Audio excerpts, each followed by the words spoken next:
Hello, my friends. On today's episode, I'm here with Mark Fisher, and we are talking about confidence. We're talking about what happens in your life and in your business when you don't have enough confidence. We're talking about the promise of growing your confidence and how to do it. We also share our own personal experience in becoming more confident leaders and gym owners. So if you're ready to level up your confidence game, it's a great episode for you. Keep on listening.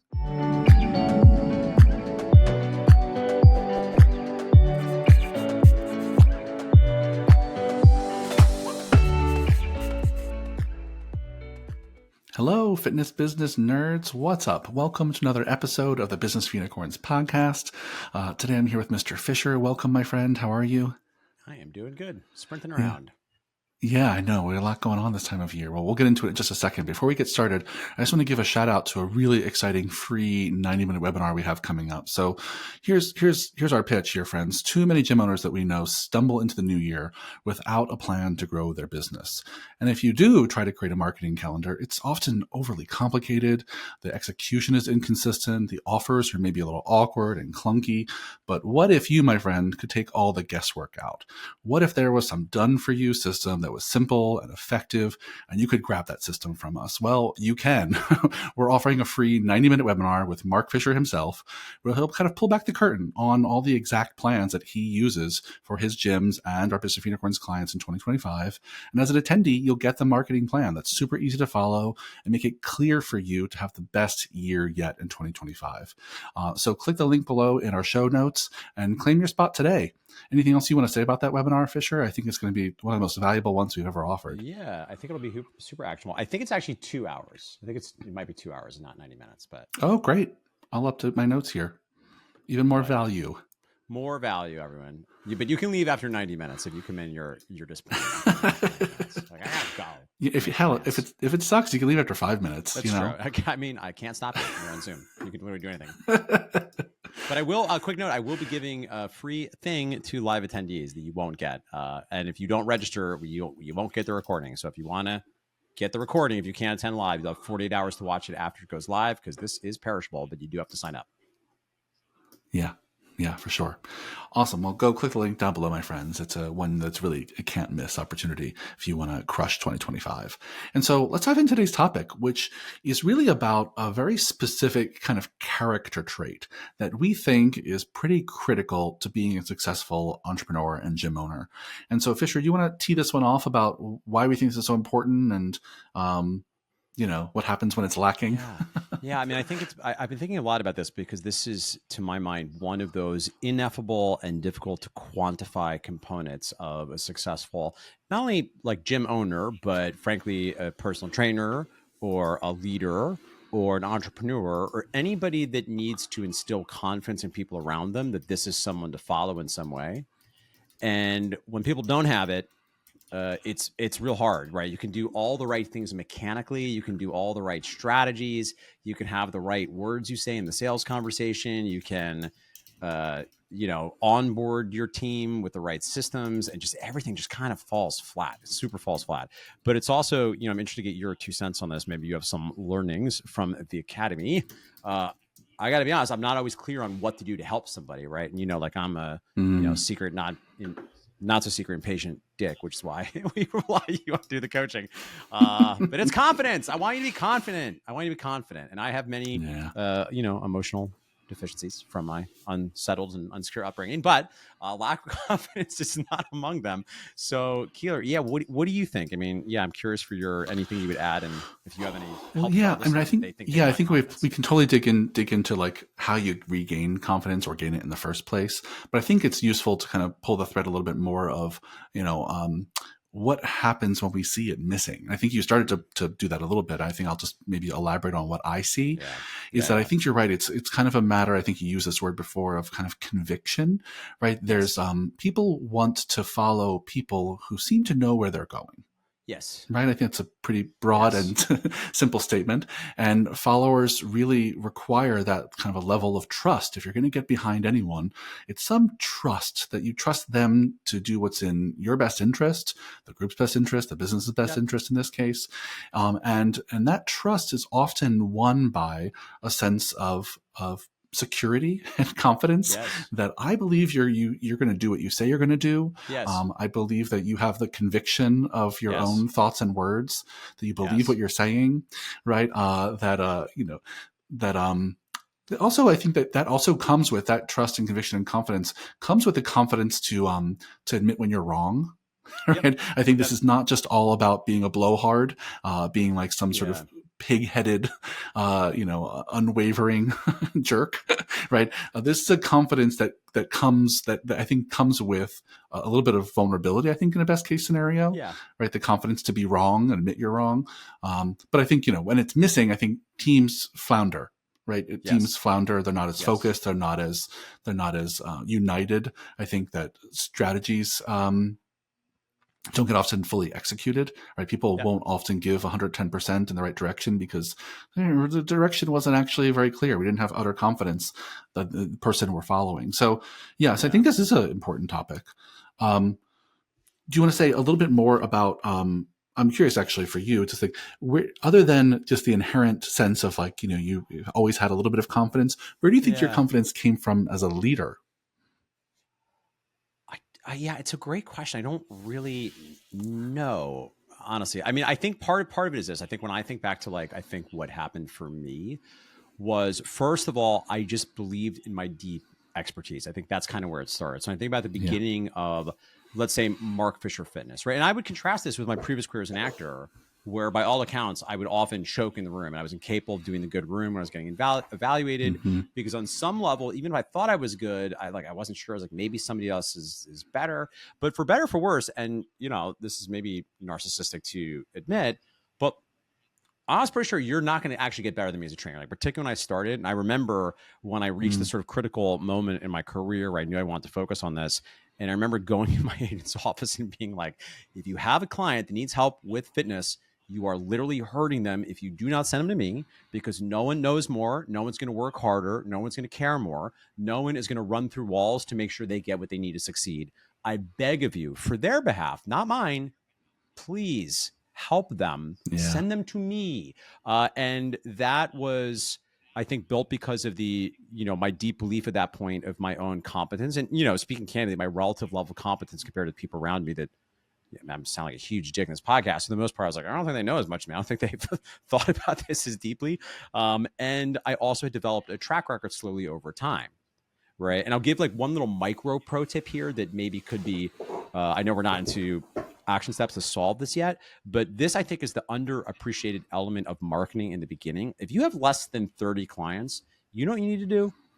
You need to beg people to train you for free.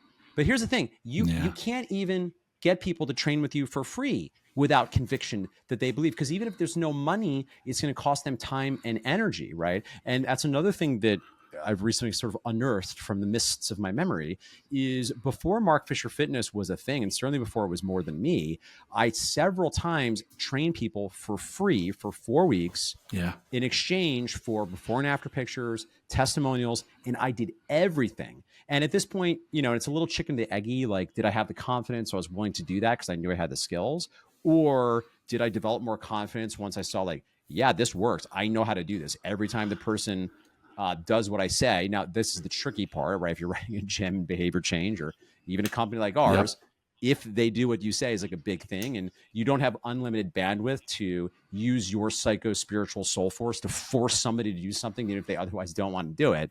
But in the beginning, when you don't have money and you have a lot of time, I think that's worth considering, first of all, because it'll facilitate your marketing. And second of all, I think if you really are good and you really know you've got the chops, I think there's something really powerful and will further instantiate your confidence by seeing the results of what sort of change you can create when someone really gives you the chance and commits with you.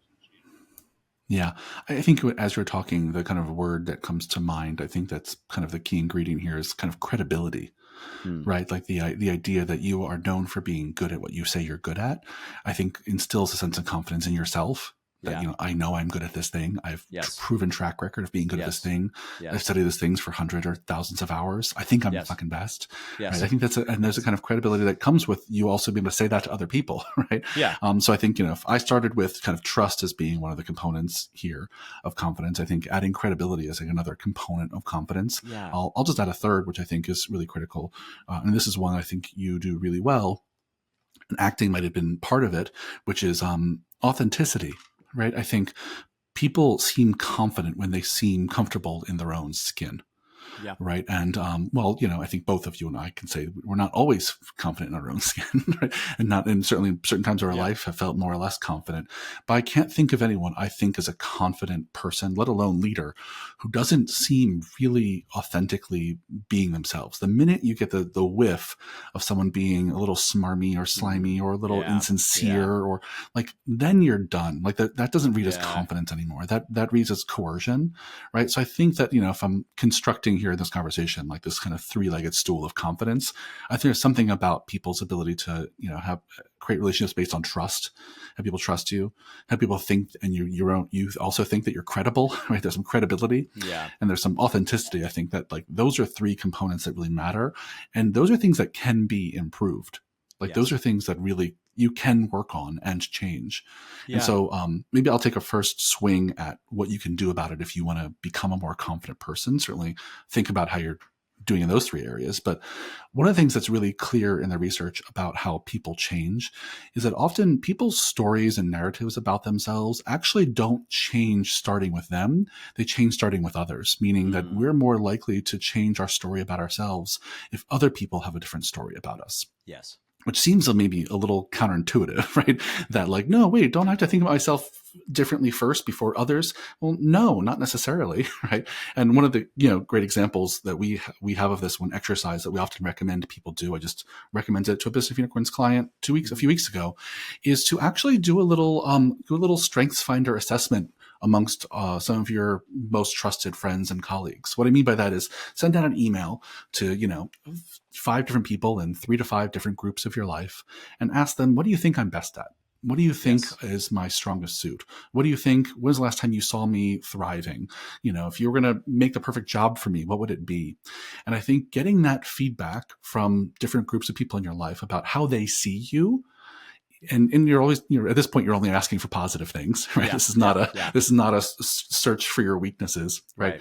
And I think even that exercise I've seen in my own experience through experience of watching and coaching others, that can immediately start to impact on people's personal narrative of how they see themselves and their confidence in the world. When they see that other people have the story about them, that they are one of the best trainers in New York City, or that they are someone they turn to when they have difficult problems, right? Et cetera, then that starts to change your narrative and certainly can impact confidence pretty quickly. Yeah. Wow. I mean, that's such a great example. I remember actually I did a version of that exercise a few years ago. And the thing about it is that's so interesting and counterintuitive. And this speaks to some of the deficiencies in my psychology. It's almost hard to be like, just tell me the good stuff, right? You're like, no, tell me where I'm messing up, But I think there's something powerful about seeing other people reflect back to you where they see you at your best. And there's a lot of different frameworks you can find. There's John Barty's Changemaker actually has that. He has some good exercises. And it's interesting because, I remember, I think it was Peter Drucker, old-timey management consultant. I believe one of his big hobby horses was that people actually are much better at knowing what they're bad at, but people generally struggle to understand what they're actually good at. Now, I don't know if that's actually true, if that's held up in 2025 with the sort of research of what's true about how we move in the world. But I think that was one of Peter Drucker's big distinctions. Yeah, that's true. And frankly, there's an idea that's been around for a long time in research. It's a whole branch of research called appreciative inquiry, often before AI was around, called AI. And appreciative inquiry is all about the idea that it's like a whole framework for us learning based on what's working, right? And how we kind of double down on following the models of things that are good. And we actually just don't worry much about the things that suck. Let's just focus on what's good and double down. Wow. Yeah. And I think that there's something really useful about that when it comes to confidence. It's like, don't worry about the places where you suck. Just learn from people. What are you great at? What do they see you as being great at? And can you fan those flames and, pour more fuel on that fire? Not that you don't ever want to care about your weaknesses, right? I actually think it would be insane. And even appreciative inquiry doesn't say that it's the holy grail and you should never, but I think there's something about that approach that is often not counterintuitive, especially because as entrepreneurs, as business owners, we are so rewarded for being problem solvers. Yes. We're so rewarded for finding like the stickiest issues and finding solutions. Yep. It's part of what we're good at. It's part of how we thrive and get rewarded in many ways. So to focus on, the positive is tough, but I think that's maybe the first kind of path to more confidence that I recommend is some exercise like that, where you kind of gather all the things you do well from the people around you. Yeah, and it's such a practice, right? And again, it reminds me of The Gap in the Game, which is a book that you've maybe read by now, but a book that encodes, I think, one strategic coach's most blindingly, stupidly obvious frameworks, but one of its most important. And it's really just that, right? It's like you can either measure the distance between where you are and where you want to be, but you're never going to get there. It's always going to be an asymptote. Yeah. Or you can measure where you are compared to where you've come from, and there's always things you can look to that are going well that you can focus on, right? And certainly one of the ways that we've codified this, and this doesn't speak necessarily to your personal confidence, I think it would relate, is all of our meetings start with what's going well, right? All of the one-on-ones, the agenda that I give people in the Unicorn Society, certainly all of my one-on-ones with anyone I work with, I'm going to start with what's going well. And, it's interesting because in the Traction EOS system, they start with like a personal win or a professional win. And I think that's cool. And I like that. I think that's good for being human with each other and making sure you're actually being humans and not just like work robots together. But when I do my one-on-ones, I actually really push them. I want a professional win that you did. I didn't want to know a thing that's going well. I want to help build your confidence and capability by forcing you to find something this week that you did well so we can fan those flames. I think it's a great kind of number 2 strategy here is that not only can you go ask a bunch of people around you what you do well, but add to all of your meeting agendas the opportunity for you and the people around you to start by saying, here's something I'm proud of from the last week. Here's something I did well. Here's something I learned. Here's something I've leveled up.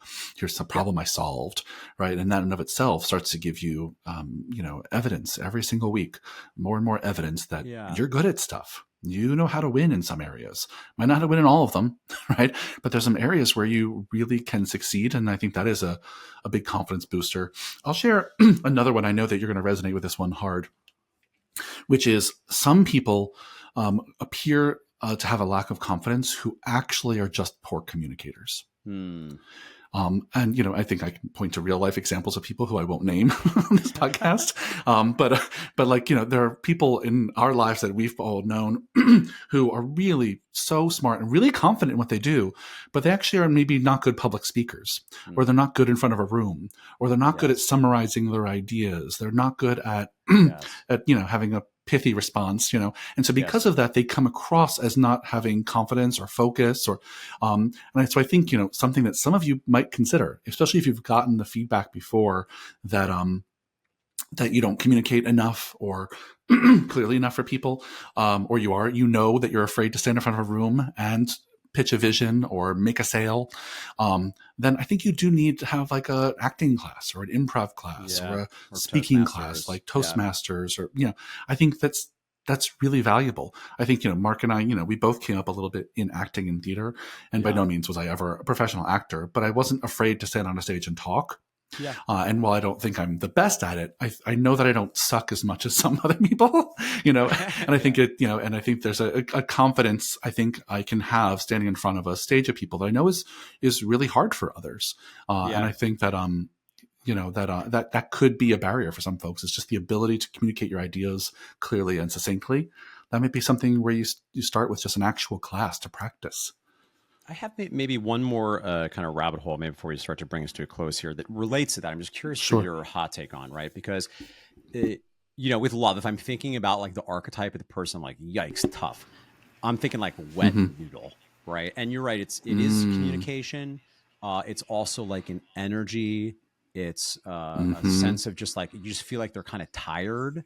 And it's interesting because it doesn't mean you need to be getting on chairs, right? Because I think that like one of the things that has made you and I so effective as a duo is like stylistically we're very, very different. So one things I've observed Mhm. is part of what's made us so effective is between the two of us, a very wide spectrum of people are going to be attracted to one or both of us to some extent. There's not going to be a lot of people that are Yeah. outside the bandwidth of some interest, because even the Yeah. people that are maybe not the other's cup of tea are almost definitionally going to be able to lock in more with the other, right? So certainly I Yeah. obviously have like a very high energy approach, right? And you know, yours is not low energy and certainly has a lot of confidence, Yeah. but it's a different vibe. So I'm just wondering, you know, I have maybe one other thought after this, but I'm wondering if you can just sort of speak to, is there's something about like the way the energy shows up in communication? Because again, it's not necessarily speaking loudly or your face moving. Like I'm not saying be me, because again, some people are going to hate that anyway. It has certainly has worked for Yeah. me, but it's not the only way to do it, right? So I'm just wondering if you have any Yeah. thoughts on. Well, I think you're putting your finger on the on the pulse of you really what I think of as great leadership, because you know this, and I've talked about this podcast before. You can go back and listen to past episodes where I talk about I think what is leadership, and I think we really I want to remind people that we want to toss away the idea that leadership is like a confident, tall, handsome, loud speaking Right. white man, right? Yes. This like hero model of Yeah. leadership, which comes from our military history, in fact, and it's just not actually how leadership works these days. And so I think there's not one style. And we often talk about in marketing, right? Different bait catches different fish, Yeah. right? And so I think different styles of confidence will appeal to different people. So I think you're right in saying we both have different approaches in terms of how we communicate. And because that covers a lot of grounds, we'll attract a lot of different people. So I don't think there's a really kind of a right energy level. Because I do think there's people who even would like a more introverted leader and Yeah, want someone for sure, who has for a more sure. And quiet different style of contexts, leadership. yeah, different moments, Yes, different contexts people require a different different mode. It things. would be wrong to be Yeah. like, I'm firing Yeah. you and I want you to like me anyway. Yeah. It's like, well, there's maybe Yeah, more you think of compassionate. like the kind of we think of the kind of the quiet leadership required of a brain surgeon in the middle of surgery, Yeah. who has to kind of lead a You room you full of don't like a want him to dozen be like, people, it's right? Like site you don't need, hyper-caffeinated. Like, let's you go. I'm going to yeah, operate on your you brain. don't want Tony Robbins. Yeah. You don't want Yeah. Tony Robbins with a scalpel. Like Yeah. it's just not it, right? But so I think that the style that what I care most about and what actually my research is focused on at this point in school is relational leadership, and the fact that people want to follow people who they can feel like they have a relationship with in some way, and that relationship is really doing the leading. Yes. And so confidence, I think, depends on the kind of confidence that you're attracted to, and I think Yes. context here really matters. The history and relationship of the person and how you perceive their confidence really matters. So I think that there's something to the idea that there's not one right model for what confidence looks or sounds like, but depending on your approach, you will attract or detract different people. Yeah. Yeah, that makes sense. Yeah, particularly because obviously when you're talking to people one-on-one, I think another recollection from the mists of time of my trainer days was being aware that in acting we have a term called reciprocal characterization, right? Which just means you are who you are, partly because of who's in the room with you, right? Which is sort of what we're talking about here. Or a friend scene is what's called in acting. A friend scene is a scene that is bookended by the characters on stage, because the premise is even if one character leaves, it's now a different scene.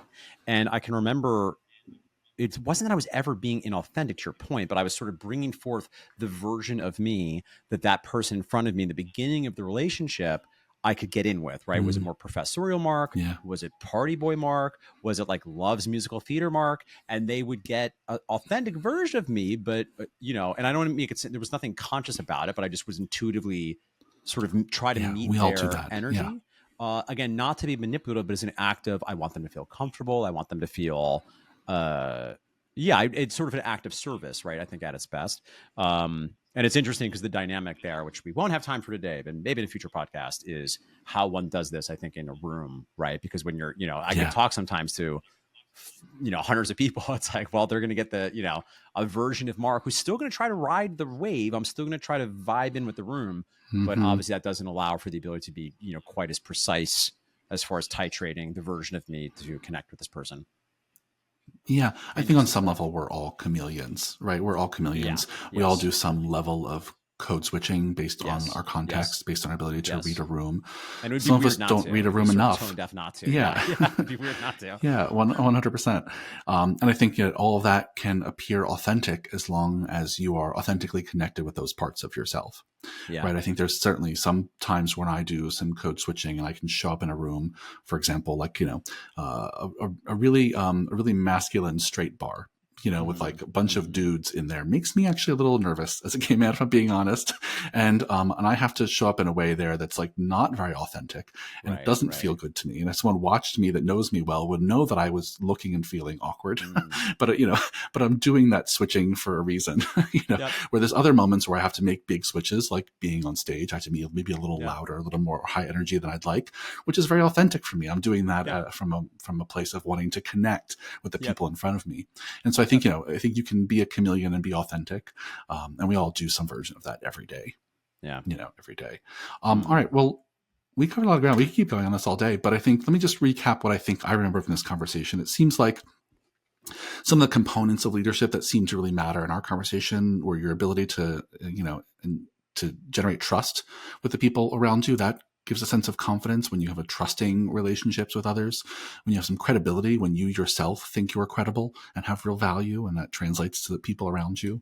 I think when you can show up authentically, even in a chameleon, being different things at different times for different people, but do it authentically, that also indoctrinates a sense of confidence. I think we gave a few ideas for what to do. I started with talking about asking about your strengths to some core group of people around you that you trust.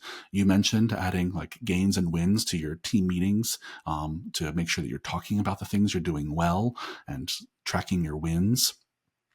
We also mentioned maybe like some acting classes, speaking classes. Anything I missed? No, I think that's great. I think that maybe the final thing I'll share just as a reflection, which I'm not necessarily suggesting, but I would say maybe part of my own recipe and part of like my strong suggestion to listeners. I've often reflected, like, if confidence is a strength of mine, I am aware what doesn't always work for me is there's a deep desire to please, like a deep people pleaser in me. But I think taken together, that has been such a core of a savage amount of success, because this deep energy and confidence I can do it, and a desperate desire to land the plane. I just want to publicly say, if you're listening to this, forgive me to be so bold. If you are not working with us and you want to help growing your gym, if you like this podcast, and you like this vibe, you will not find people. I mean, we are hitting our stride right now. And further, I will do anything for you to succeed. Like even Gym Growth Blast Off right now, like I will be your chief marketing officer. Like, I am all in. And if you want to do it's not going to get cheaper from here on out, right? Prices are going up for these things. So I just want to say, if you like us and you want to get on this train, let me model some of that confidence and say, I'm not saying that nobody's better. I'm just saying, like, man, I'll put up how much we care against anybody. And I say, like, we are ready to go right now. So if this sounds of interest, I want to go to the link in the description box. When you sign up, this is your opportunity. Let's go. Particularly if you want to work with me, because Gym Growth Blast Off, I'm not doing it forever. The next round starting in January. Hit us up on Instagram. The link will be down there. Let's go. Yeah. Go click the link, my friends. We'd love to work with you. And if you've enjoyed this podcast at all, go sign up for one of those things. We'd love to talk to you and get a little closer, and always, keep listening, because we're here to keep adding value to your life. So keep listening to the podcast. We appreciate you. All right, my friend, thanks for a great episode as always. And listeners, I'll see you on the next one. Have a good one. Bye-bye.